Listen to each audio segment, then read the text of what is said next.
Welcome to the third part of the topic punctuation. Today, the topic we have is apostrophe. Okay, the word apostrophe means possession. It shows possession of something. First rule is that possession with the singular noun.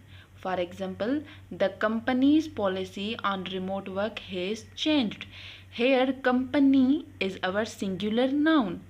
Company's policy. Company's what?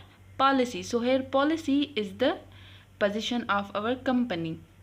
Then we have second rule, possession with plural noun. Here we had possession with singular and here we are having possession with the plural noun.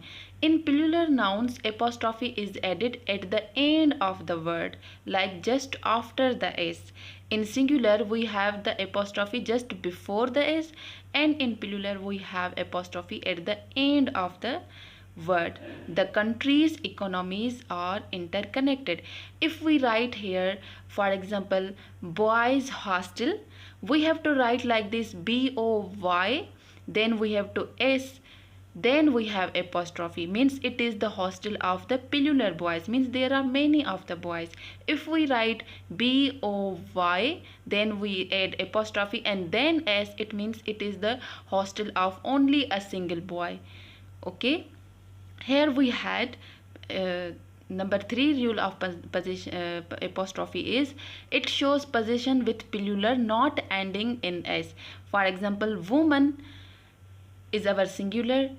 If we write a over here, this will be our singular woman, woman.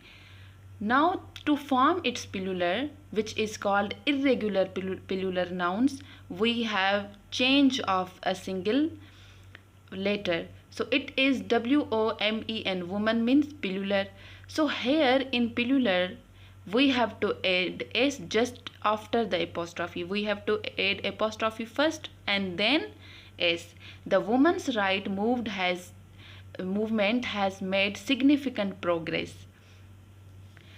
Number 4th rule of apostrophe is that plural of letters and numbers. For example, she got all A's on her report card, means she has got all A's in each and every subject.